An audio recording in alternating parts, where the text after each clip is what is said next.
Күллі түркі дүниесінің назары Истанбулға ауды. Осыдан бірнеше күн бұрын Истанбулда түркі елдерінің басшыларының бас қосуы болып өтті. Бұл бас қосудан соң не өзгеруі мүмкін? Заманында дүркіреп тұрған Тұран елі қайтадан құрылуы мүмкін бе? Осы және өзге де сұрақтар жайлы білгіңіз келсе, видеоны соңына дейін көруіңізді сұраймыз.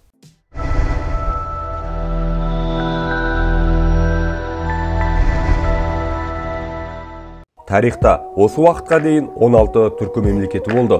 Олардың барлығы әлем саясатына өз ықпалын тигізе алатын империя бола білген еді.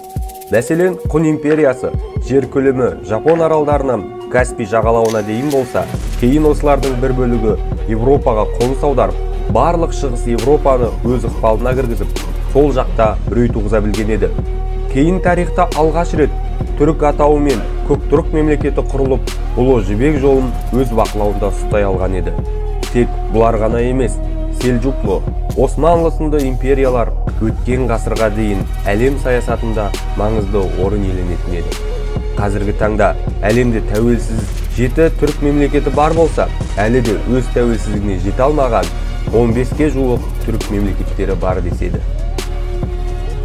Бізде әншейінде тәуелсізбіз, еркінбіз деп мақтанғанымызбен жеме-жемге келгенде, алпауыт екі көршіміздің ықпалына жығылатынымыз бар. Бұнымен айтқым келгені, өз ұлтыңды сынап мінеп, жұртқа жаман қылып көрсету емес, керісінше Ресей мен Қытайға шекесінен қарап, олардың ықпалынан шыға алатын бір жолдың бар екенін айтқым келгені.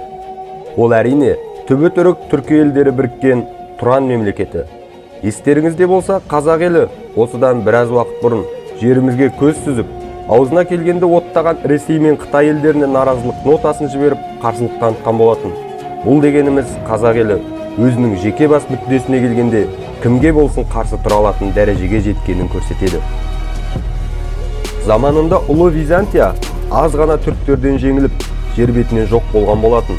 Олардың қателігі сол, өздерінен басқаны көзге ілмей, ебедейсіз саясат жүргізу еді.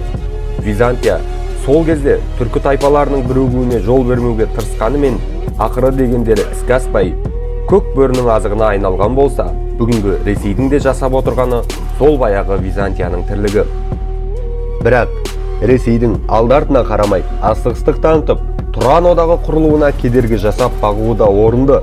Себебі Тұран одағы құрылар болса, 200 миллион халық 4000 шаршы шақырым кеңістікті мекен етіп, 500 мың триллион доллар байлықты бауырына басқан үлкен одаққа қарсы тұрар күш қайдан болсын?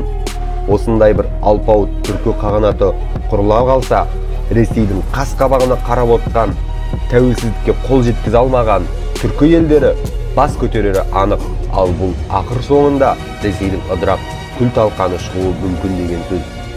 Бұл тек Ресей үшін ғана емес, Қытайға да жағымсыз жаңалық болмақ. Неге дейсіз бе? Өйткені Шинжаңды мекен еткен исі түркі мұсылман елдері де Ұлы Тұран мемлекетіне арқа сүйеп, дес бермей кетерінен олар да сескеніп отыр. Екі көршілес еліміз қанша қарсы болғанымен, бұл жолы олардың дегеніндей болмайын деп тұр.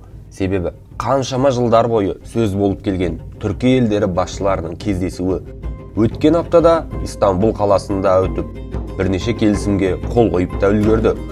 Олардың негізгісі түркі елдері бірлескен төтенше жағдай орталығын жасақтау. Бұл дегеніміз түркі елдерінің қайсы бірінде төтенше жағдай орын ала қалса, қиындықты жұмыла көтеру деген сөз.